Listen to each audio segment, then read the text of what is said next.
पैसा ना रही केहू पूछवैया नहीं थे। अपना पत्नी हो या पति हो या बेटा हो या बेटी हो या गांव घर के रहे तो हम बाबा के तरफ से बहुत पुरस्कार है। भगवान कर कैसे हमरा आशीर्वाद देते रह। कैसे नाम बा? सुशील सिंह। सुकील से बाबा के तरफ से बहुत पुरस्कार है। भगवान करके भंडार भरा रहे, घर परिवार आबाद रहे। बोली सराल मैया की, सच्चे दरबार की। कि पैसे का ये दुनिया है और ये पैसे का जमाना है। पैसे का ये दुनिया है, पैसे का जमाना है। पैसे का ये दुनिया है, पैसे का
सब कोई छोड़ दी, बाकी एक माँ के ममता होला कि माई कभी साथ ना छोड़ी।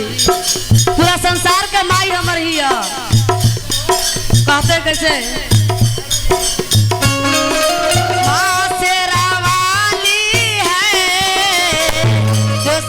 से लगाती है।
से लेकर के पाल देवेला, मगर बाल बच्चा है आज के डेट के कि एक बाप मतार के पेट बेटा से ना पलाए, अब माई 12 लेकर के पाल देवेली। कहा तारे कैसे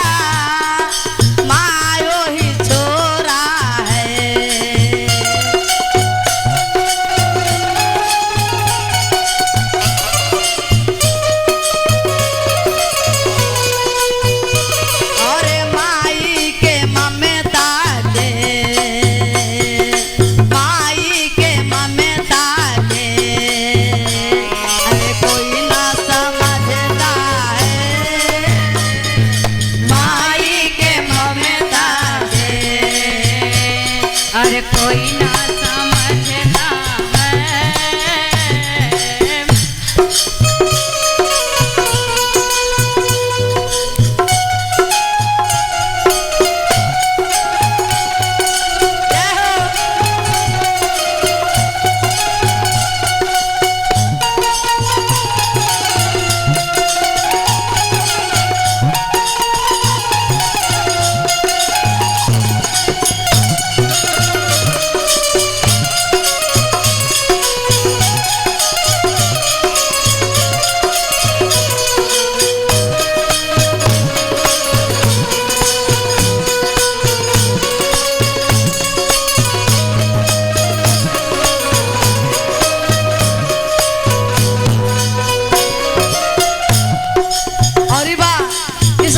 भजन है। एक माई के हर बेटा ये बात को समझे, ये न जाने कि आज हम ही माई के त्याग ले ही तहरो बेटा है, एक दिन तहरो के छोरी वो तो जैसन कर्म करबू औसन पैबू और निमन करबू निमन फल पैबू।